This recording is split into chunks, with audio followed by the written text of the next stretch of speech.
We're supported in this shape. And then from that support, thinking about relaxing and letting go more and more deeply with each cycle of breath.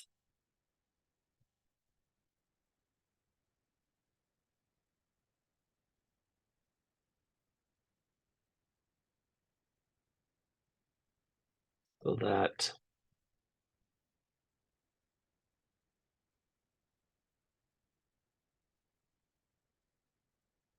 each opportunity to refresh your breath,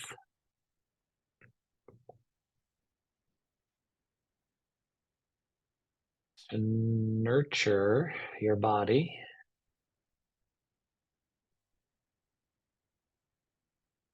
also becomes an opportunity to let go into the trust of the shape. I think that's why I like this shape so much. It's just a real opportunity to completely release and experience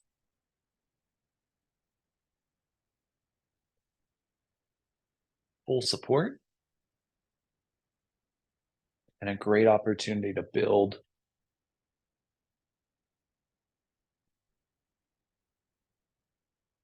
the awareness, that protective bubble around your mat.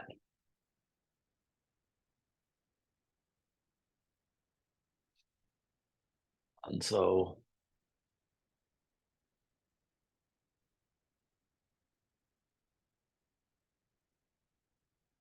maybe as a little bit of a thought throughout today's class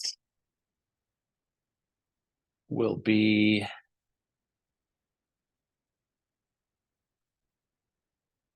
protect the membrane.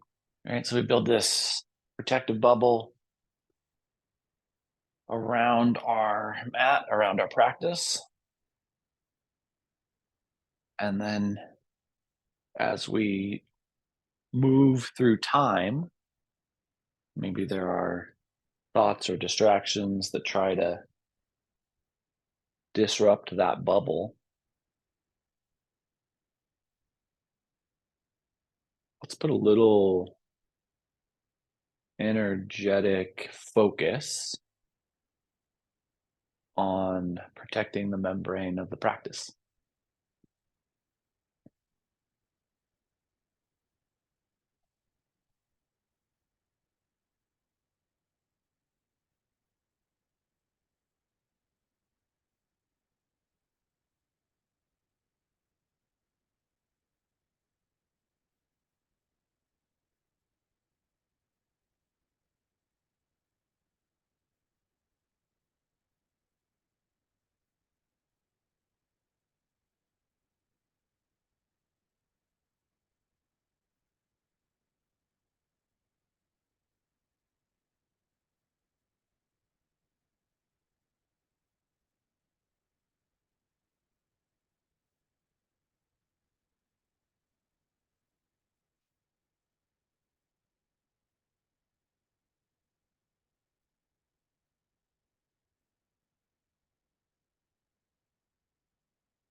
We'll give ourselves 90 more seconds here.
last full inhale and exhale.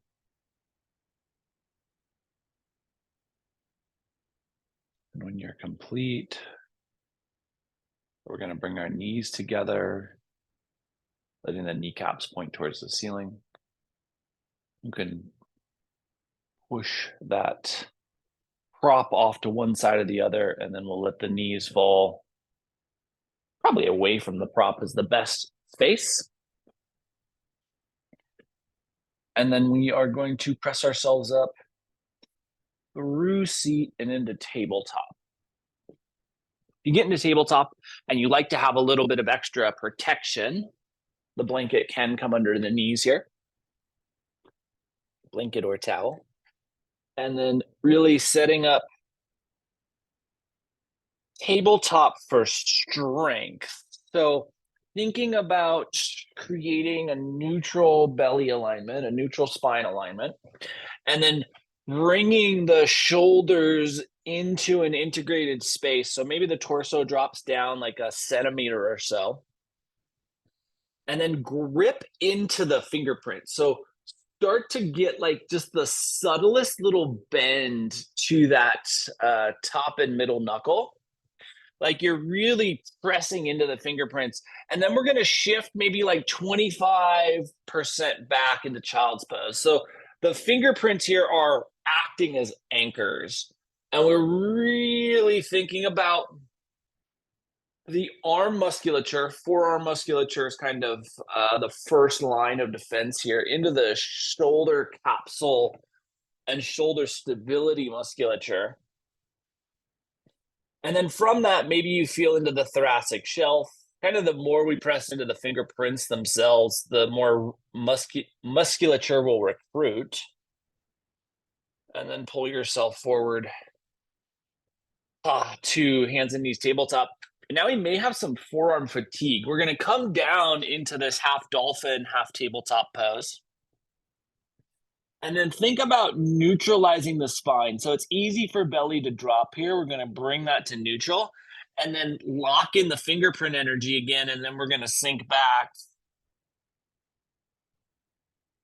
probably to full ease here. So when you get to the point where it just feels uncomfortable, right, the more fingerprint engagement we're activating, the more shoulder stability musculature we're recruiting here.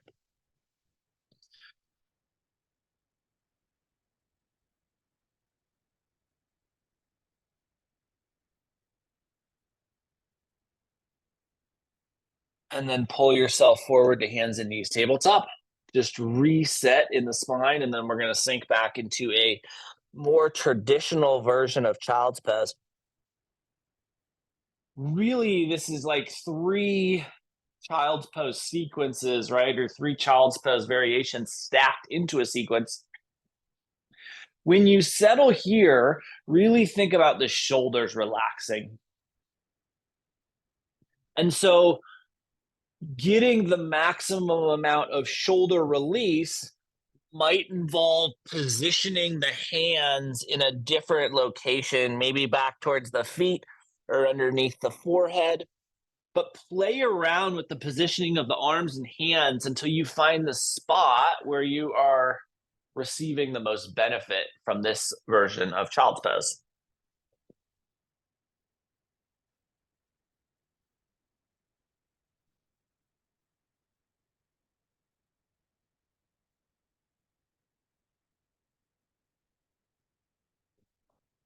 Give ourselves about 40 more seconds here. A little bit of a drawn out settling.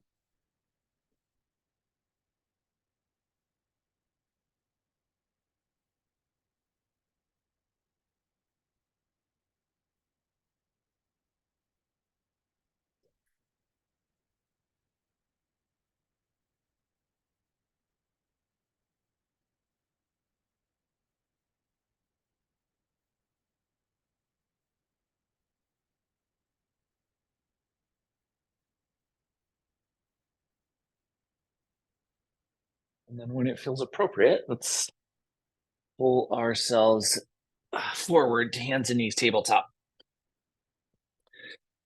And now take your right elbow and place that right in the middle of your sternum, palm down. So I'll get the left hand out of the way so you can see this. So we've just kind of shifted the right arm over to the middle and place that. Let's see if I can make this work on the ground here. So we have some nice stability. And then let's take our left hand and plant that underneath the shoulder, kind of traditional tabletop style, and then really activate into that left arm so that the left arm is creating some lift to the torso. And then as you push down into the right fingertips, draw the head towards, or the chin towards, that left shoulder. And we're thinking about this lateral line here.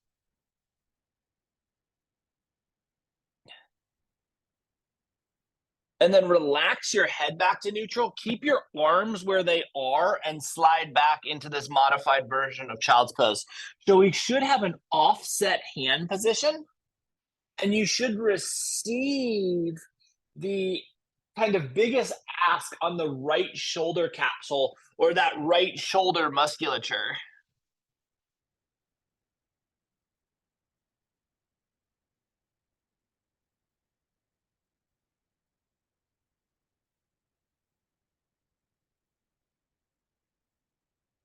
At the same time, because we do have kind of a bilateral ask in our hips, make sure that you're not compensating and rotating across the hip girdle because the right shoulder is getting tasked with extra space. Think about how you can adjust the hips so that you're more level. And then we'll pull ourselves forward and reposition to a traditional child's pose. Sorry, traditional tabletop. I thought about resetting to child's pose and my brain wanted to do that, but we're going to hold off on that for a moment. So left hand's going to come, or left elbow is going to come to that midline. Palm is down, fingers are active, and we're pressing down into the right arm to get that torso lift. And then once you get that sensation, left hand pushing down, we're going to turn our chin towards that right shoulder. And we feel that lateral line ask.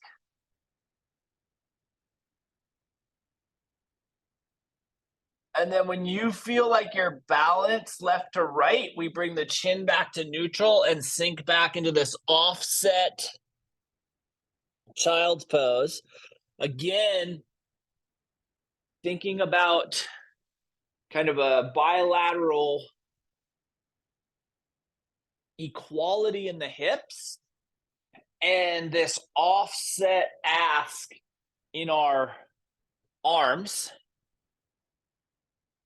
Now the left shoulder capsule really receiving the necessity for length, for space.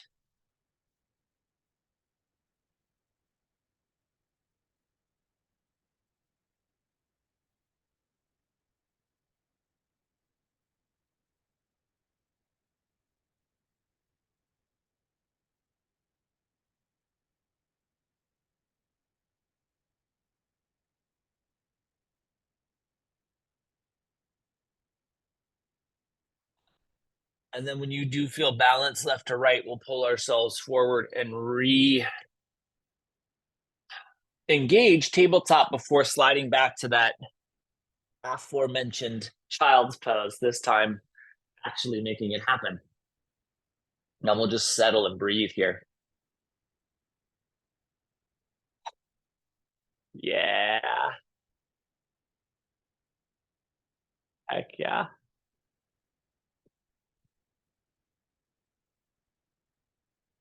So as there so frequently is, there's a little village with an old yogi. And as there almost certainly has to be, there's a list of problems. This particular yogi is accustomed to receiving the individual problems of the members of this village.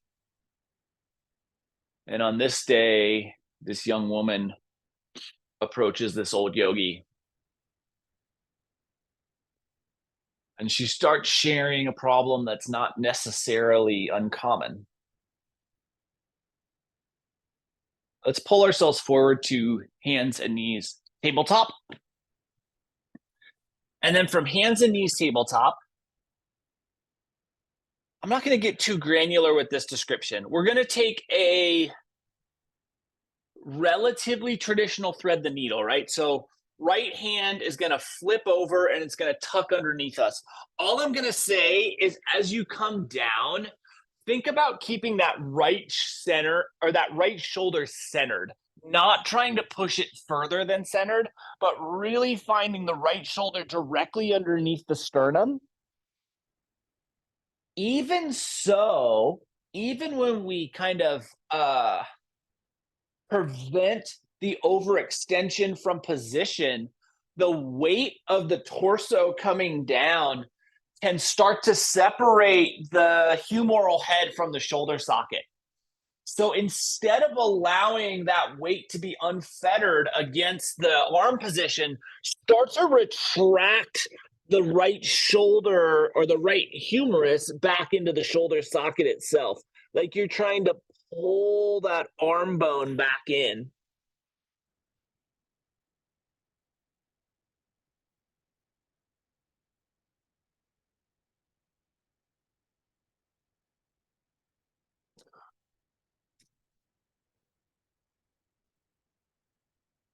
And then depending on your capacity here, you may be perfect right where you are, right? This thread the needle might be what your shoulder needs to kind of build that stability in full extension, because that's what we're doing.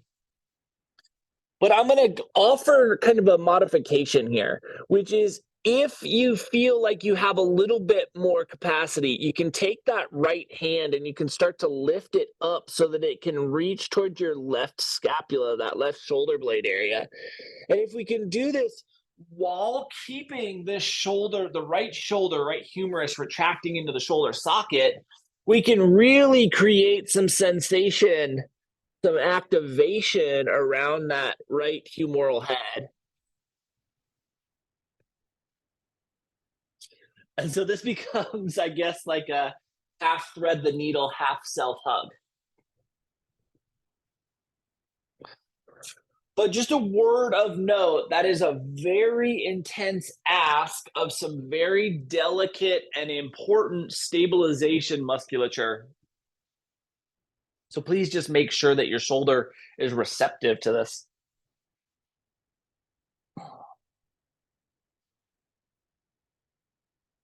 And then we'll relax, bring ourselves back to hands and knees, tabletop. And now I want you to really feel the variance in our right and left shoulder. And I want you to really think about how that variance is impacting the neutrality of the spine. So thinking about kind of the QL musculature as it supports the spinal column on each side and bringing that back towards neutral until you get kind of some bilateral equivalency and engagement. And from there, we'll move to the second side. So once we feel stable and anchored, rebalanced and recentered, left arm reaches underneath us, and we keep that shoulder placement right in the middle of the sternum as we lower the torso down. Once we get into the full depth of our position, we're not overextended positionally, but we may be overextended by that weight displacement. So we retract that upper arm musculature so that we pull the upper arm bone into the shoulder socket. And then we just think about kind of our position and if it would be beneficial to give that left hand the opportunity to hug, And probably I didn't emphasize this enough on the first side, so let me try to help that on the second side. The hug component of this shape is only viable, is only beneficial if we have that retraction musculature fully active. So this is like working into the shoulder capsule in a way that is extracurricular, that is beyond what is necessary, and it's only helpful if it's advantageous.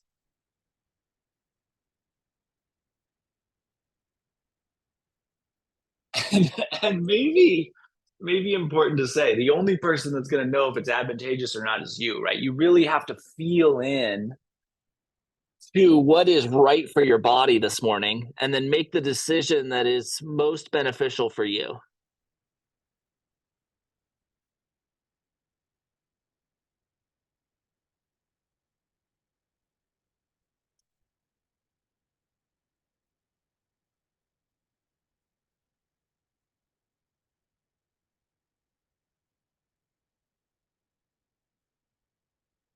Eventually, we'll feel balance left to right, and we'll press ourselves back up to hands and knees. Tabletop will once again think about creating an equilibrium of stability on the left and right side, and in the like setting of the humerus in the shoulder socket on both sides as well, so that the torso comes to a position of neutrality, not just in the lumbar but in its actual placement, and then we'll sink back into child's pose.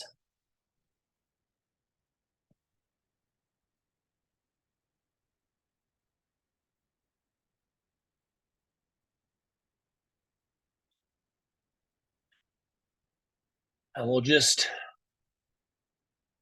breathe and ease and release into this child's pose.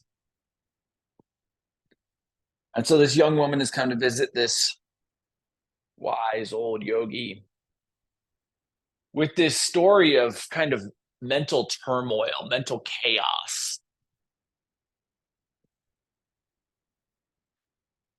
And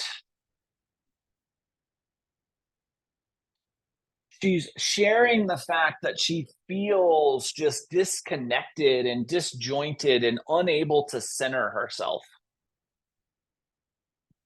The old yogi listens, the old yogi always does. And then she says, you need to go into the city. They live very close to Mumbai, right? This big, giant, bustling Indian city. She says, you need to go into the city and you need to find this ancient bench. Right? And there's this bench that she describes that's 12, 15,000 years old. She says, you need to sit on this bench and you need to think about this problem you're experiencing. And you need to stay on that bench until the solution comes to you. With your next inhale, let's pull ourselves forward to hands and knees, tabletop. From hands and knees, tabletop, let's extend our legs out in front of us. We'll start to make our transition to vertical, to horizontal. Geez Louise, one of those directions. So legs extend out in front of us, and we'll just find our way to fold.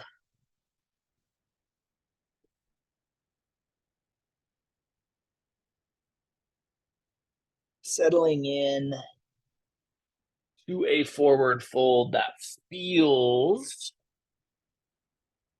beneficial once again. It feels expansive and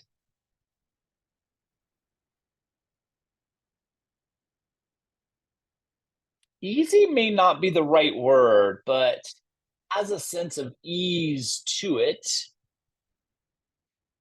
Might be a good descriptor.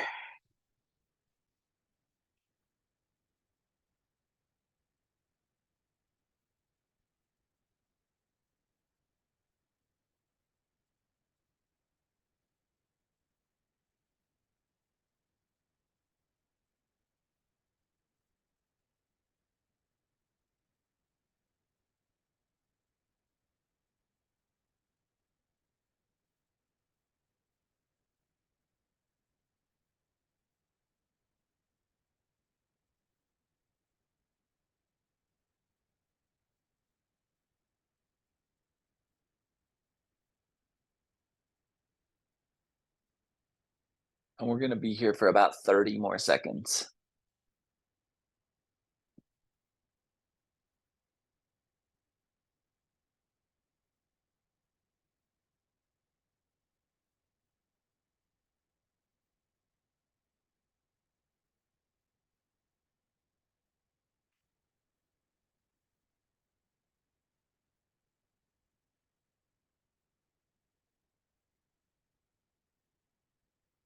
And then when it feels appropriate, let's walk ourselves back up into seat. If you haven't touched your blanket from that first setup, it'll be in a perfect space. If you have, we're going to go back to kind of towel length, and then we'll roll that in the same way we started class. And that's going to come down behind us, running along the length of our spine and bumping the bottom of that blanket up against the tailbone. Just lower yourself down for this little medial line lift, checking to ensure that you are kind of dialed in, nose, middle of the sternum, belly button, middle of the pelvic bowl, all in a line. And then letting your arms fall to what feels accessible. Cactus here can be pretty intense, but if you feel like you've opened up enough shoulder space for cactus, lovely space to hang out. If the shoulders aren't feeling that shape, down by your sides, palms up, can be a great place to restore that shoulder engagement. Knees can be bent, bottoms of the feet can be together if you want, legs can be extended, but make sure you feel really stable on this shape, keeping in mind that we are on kind of a smushed cylinder.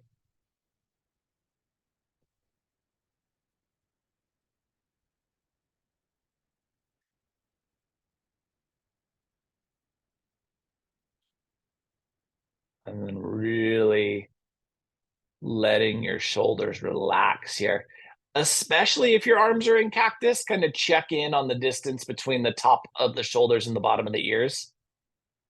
But if your arms are down by your side, kind of same opportunity.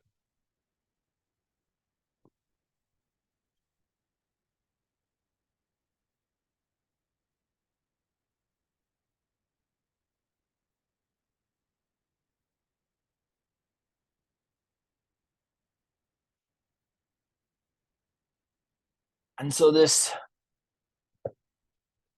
young woman follows the yogi's advice. She heads into Mumbai and she looks at the location of this bench she's told to go sit on, this ancient bench. And as she starts kind of winding through the streets, she's noticing that the streets she's on are becoming busier and busier and busier.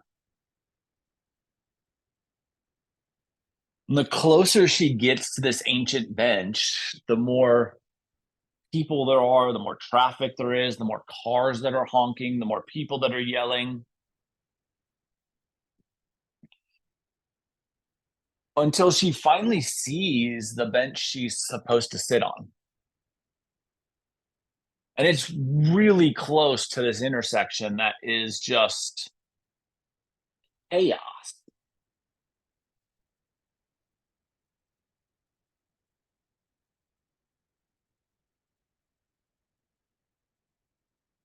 There's a different philosophy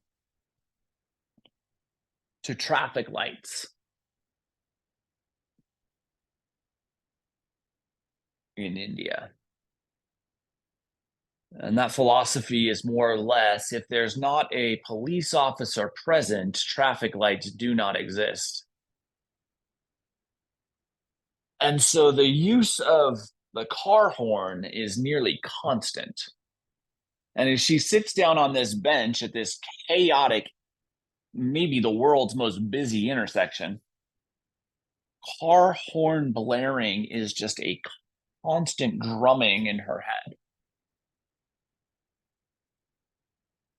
We're going to give ourselves 60 more seconds in this shape that we're currently in.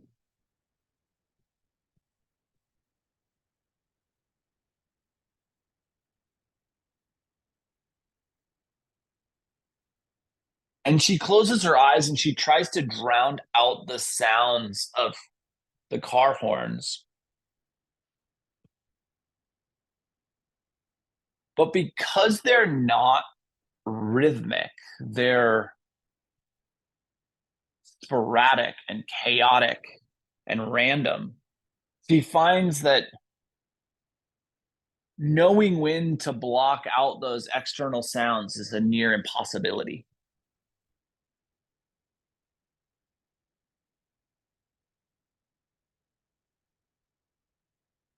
And she starts to get frustrated. When it feels appropriate for you, let's roll to one side or the other, whatever side feels most appropriate, and we'll pull that blanket out from underneath us, setting that to the side for now. You can keep it in that rolled shape. And then let's come back to our spine. Extend. So bring both knees to a bent position. So both knees come to a bent position. Body relaxes, lumbar's neutral. Then we'll extend our left leg and let the right knee fall out wide. Arms, again, can be cactus or down by your side. They can be out at T, something that feels kind of natural and supportive. And then once you settle into the shape, let's think about balancing the hips with a little bit of glute engagement. So it's likely more than you want to offer, right? It's likely like 20-25% glute engagement here to get kind of that lift on the drop side, on the right side here, so that it comes back to neutral. And then we're just going to try to relax in, even with that 20-25% glute engagement turned on, activated.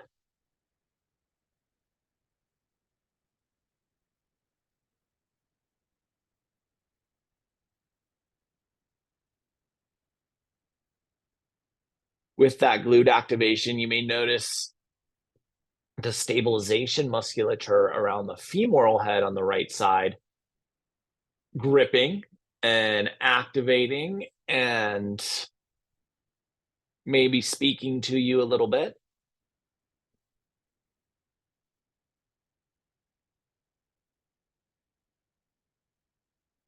Checking back in on that protective membrane, that bubble around you. And just kind of sending some okay signals to the potential communication from your right hip, knowing that you're not bearing weight, knowing that any heat or intensity that's building there can be eased and soothed with the slowing of our respiration.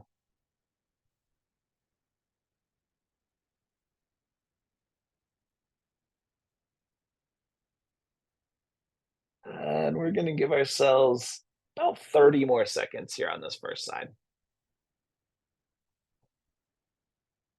Try to keep that level of intensity so that the hips stay neutral.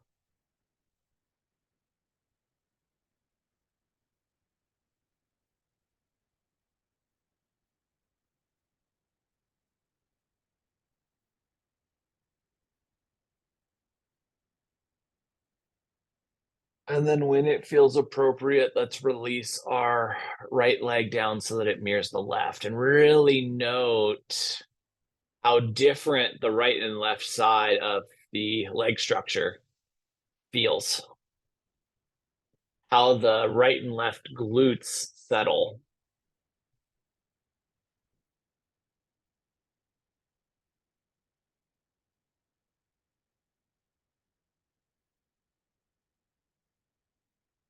And then eventually we're going to bring both knees back into a bent position. Kneecaps point towards the ceiling. Right leg will extend. Left knee will fall out wide. And then we engage the glutes to come back into this neutral pelvic bowl.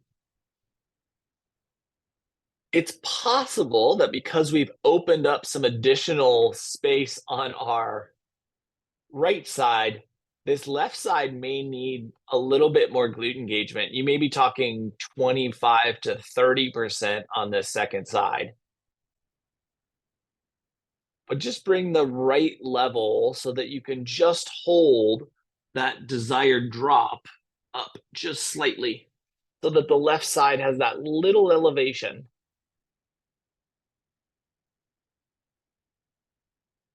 And so that you may start to feel some sensation of the stabilization musculature around the left femur, the left hip.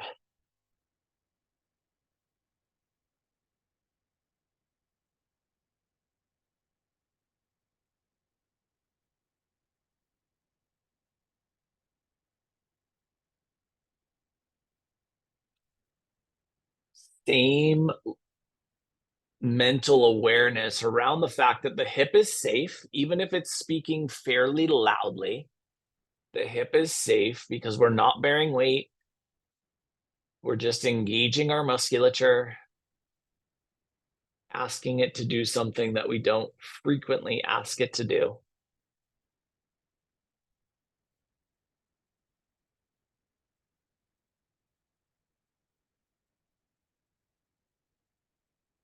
And we'll give ourselves about 40 more seconds here on this second side.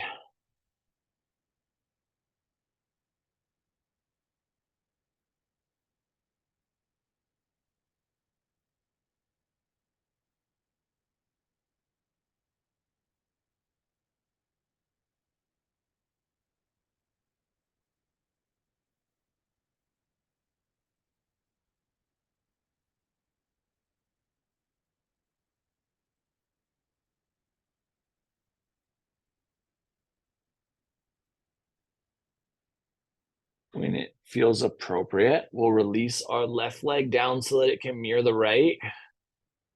Feel how the entirety of the hip girdle just settles here. Like gravity has the capacity to impact you in an extra way. And just relax into that. Just settle fully into that.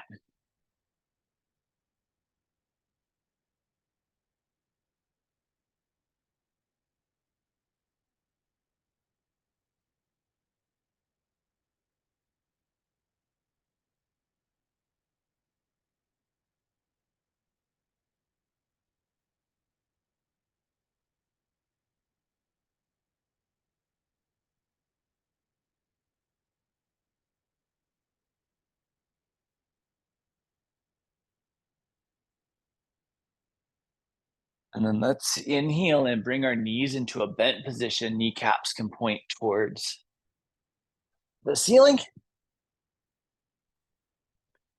And then we'll exhale the knees over to one side or the other, whatever side would feel appropriate to start with. And we'll just settle here.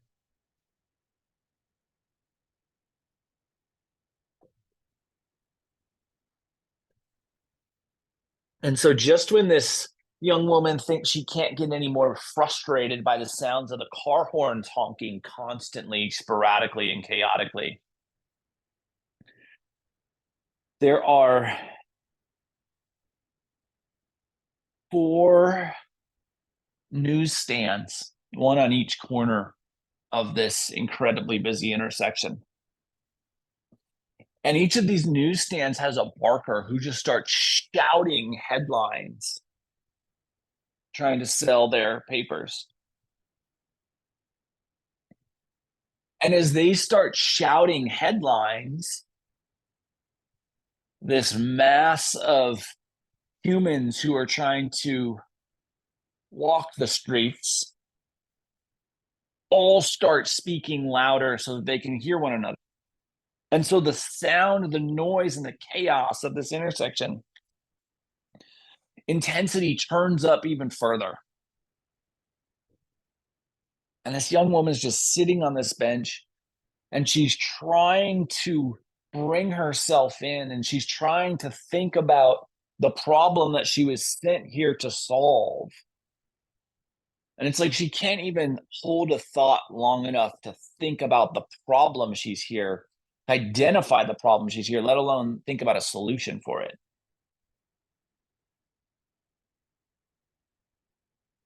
Note kind of with this extra capacity in our hips, how the abdominal sheaths on the opposite side of your twist are responding, right? Sometimes because we have created this extra hip room, we can start to access some deeper levels of tissue, wrapping into kind of some oblique and lateral tissue just from the extra rotation.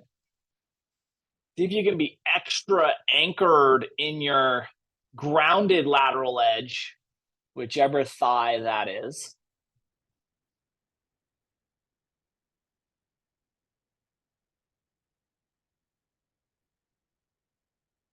And we're going to give ourselves about 40 more seconds here on this first twist side.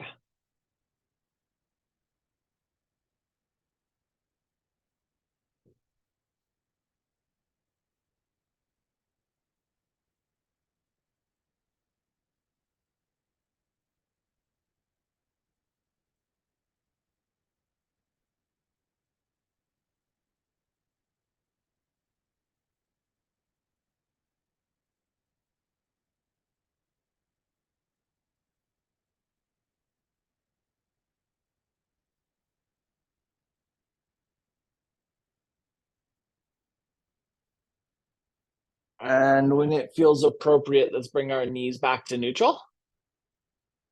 And then we'll let the knees fall straight over into that second side. Again, kind of settling first and then noticing if you can feel into some extra, some additional capacity for rotation and how that might impact extra and additional tissue.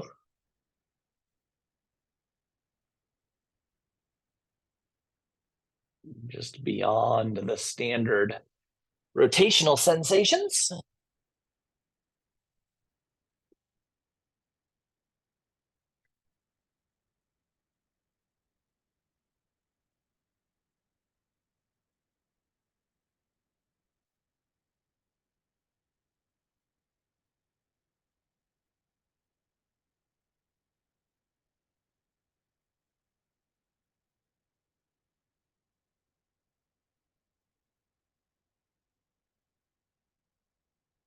And so, with every passing moment that this young woman spends on this bench, the more frustrated she becomes, the more helpless she feels.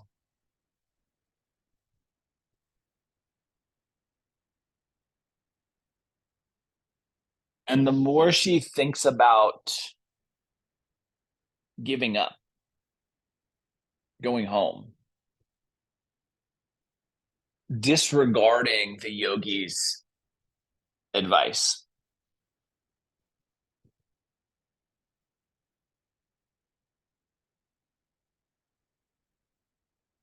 And there's this one particular stretch of time where the car horns are so constant and yet chaotic and loud, and the barking salespeople are so loud, and it's like they're screaming beyond their capacity at the top of their lungs. And the traffic, the human walking pedestrian traffic is so loud that she just stops. She gives up and she starts packing up her things.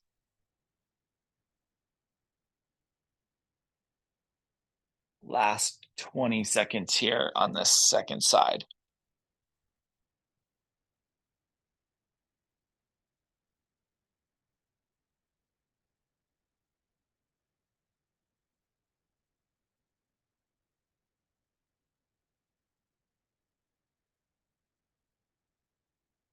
when it feels appropriate.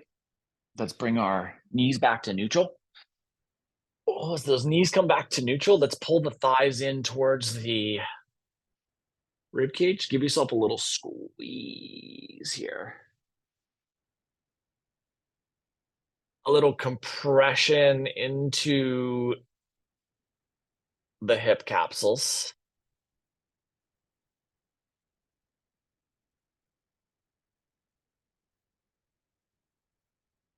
And then we'll release our feet back down to the mat. Ask yourself if there's anything any movement, any offering that you could give yourself before Shavasana. And if there is, offer that to yourself. And if you're ready for some stillness, you have that prop likely relatively near you. If you want to use that for your Shavasana, feel free to bust that out now. If you're ready to just drift into a shape for stillness, let's find our way into that shape.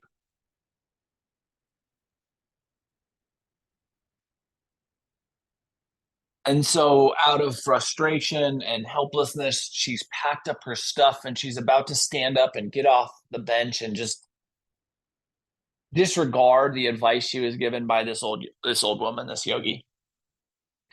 And she looks up, and standing directly in front of her is the yogi, this old woman. And she looks down at her and she says, "Well, what have you learned?"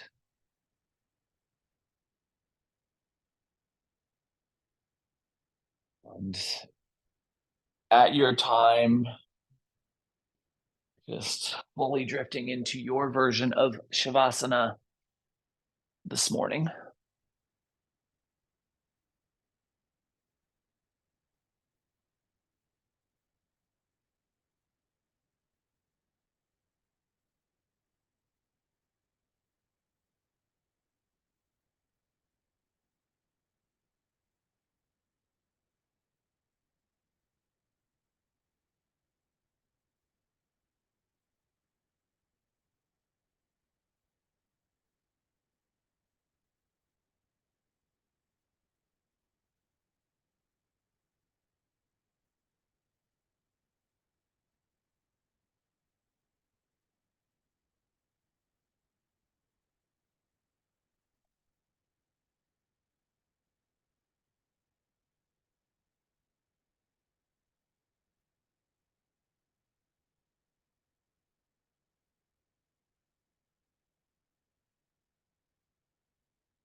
And so this young woman looks back at this old yogi with some embarrassment because she's learned nothing. And so she tells the truth. She says, I haven't learned anything. I've been here all day. I've been distracted by the sounds and the sights, and everything is just chaotic here. I can't process. And the old yogi looks down and extends her hand and helps her up and says, good. Then you've learned the lesson. We'll start to bring some movement into our fingers and our toes.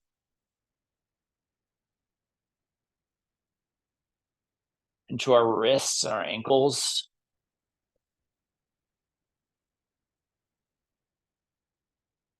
Our elbows and our knees. Our shoulders and our hips. Neck and head.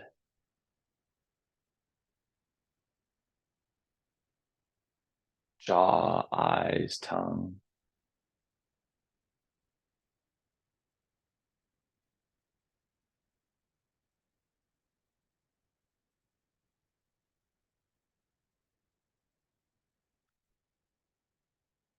And eventually the entirety of our body will move, and we'll utilize that movement to transition from the shapes we are in back into a seat, finding our way into this vertical spine, letting our breath get fluid, our eyes close.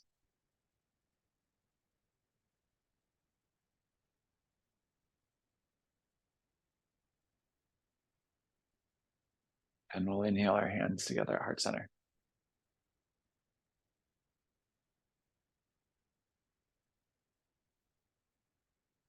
Over the course of the next 7 days, can you remind yourself, just because you have the opportunity to be in a constant stream of news, of chaos, of information, doesn't mean that's the best place to do your biggest thinking, and see how that impacts your experience. Thank you so much for being a part of this morning's practice and for being you. Namaste.